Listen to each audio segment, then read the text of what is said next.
কোন প্রেক্ষাপটে আমরা এখানে এসেছি আপনাদের কাছে তা অত্যন্ত পরিষ্কার। সারা বিশ্বের 200 কোটি মুসলমানের অন্তরে আজকে রক্তক্ষরণ হচ্ছে। পৃথিবীর মানচিত্রে একটি রাষ্ট্র সাম্রাজ্যবাদ এবং পরাশক্তির বিরুদ্ধে মাথা তুলে ইসলামের সময় আদর্শ প্রচারের মহান ব্রত নিয়ে দাঁড়িয়েছিল। সেই রাষ্ট্রটির নাম হচ্ছে ইরান। 1979 সালে ইরান বিপ্লবের পর ইরানকে পৃথিবীর মানচিত্র থেকে মিটিয়ে দেওয়ার জন্য বহুবার ইরানের উপর হামলা করা হয়েছে। আপনারা জানেন 1979 সালের বিপ্লবের মাধ্যমে ইরানের যখন সরকার গঠন করা হলো, এই নবগঠিত সরকারের নবনির্বাচিত পার্লামেন্টে বোমা হামলা চালিয়ে প্রায় সকল সংসদ সদস্যদেরকে অত্যন্ত নির্মমভাবে হত্যা করা হয়েছিল। উদ্দেশ্য ছিল ইরান যেন পৃথিবীর বুকে মাথা তুলে দাঁড়াতে না পারে। এরপরে ইরানের সাথে ইরাকের ভাতৃঘাতী সংঘর্ষ তৈরি করে 8 বছরে হাজার হাজার নয় লক্ষ লক্ষ মুসলিমকে নির্মমভাবে হত্যা করা হয়েছে।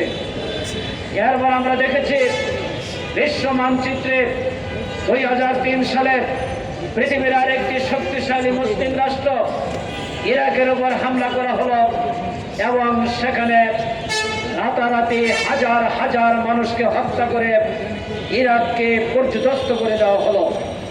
এইভাবে পৃথিবীর মুখ থেকে ইসলামের শক্তিকে নিশ্চিহ্ন করে দিয়ে একক আধিপত্য বিস্তারের লড়াই করার জন্যই ইরানের মাটিতে অনেকবার হামলা করা হয়েছে।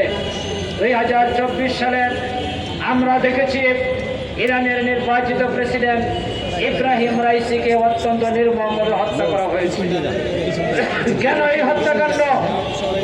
এই হত্যাকাণ্ডের উদ্দেশ্য একটি, ইরান আজ পর্যন্ত কারো কাছে মাথা নত করে নাই।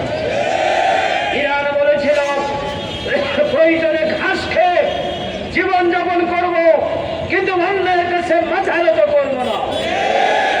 সে ইরানকে আজকে নিশ্চিহ্ন করে দেওয়ার জন্য যে পরিকল্পনা গ্রহণ করা হয়েছে, বাংলাদেশ জামাত ইসলামী তার তীব্র নিন্দা এবং প্রতিবাদ জানাচ্ছে। গতকাল আলী খামেনিকে হত্যা করার পর আপনারা দেখেছেন লক্ষ লক্ষ মানুষ এই কথা মিডিয়ার সামনে বলেছে, এক আলী খামেনিকে হত্যা করা সম্ভব হয়েছে, কিন্তু ইরানের লাখো আলী খোমেনি রয়েছে যারা এই সাম্রাজ্যবাদ এবং পরাশক্তির মোকাবেলা করে বিশ্ব মানচিত্রে তারা মাথা উঁচু করে দাঁড়াবে। বন্ধুরা আমার, আজকে আমরা বলতে চাই বিশ্বের 90% মুসলিম অধ্যুষিত দেশ হল বাংলাদেশ। 18 কোটি মুসলমানের দেশ বাংলাদেশ। পার্লামেন্ট নির্বাচনের মাধ্যমে সরকার এবং বিরোধী দল গঠিত হয়েছে। 12 তারিখে পার্লামেন্টের অধিবেশন হতে যাচ্ছে। একটি মুসলিম রাষ্ট্র হিসেবে ইরানের এই আলী খামেনিকে হত্যা সহ ইরানের উপর হামলার ব্যাপারে বাংলাদেশের সরকারের পক্ষ থেকে এই পার্লামেন্টে নিন্দা প্রস্তাব গ্রহণ করার জন্য আমরা আহ্বান জানাচ্ছি।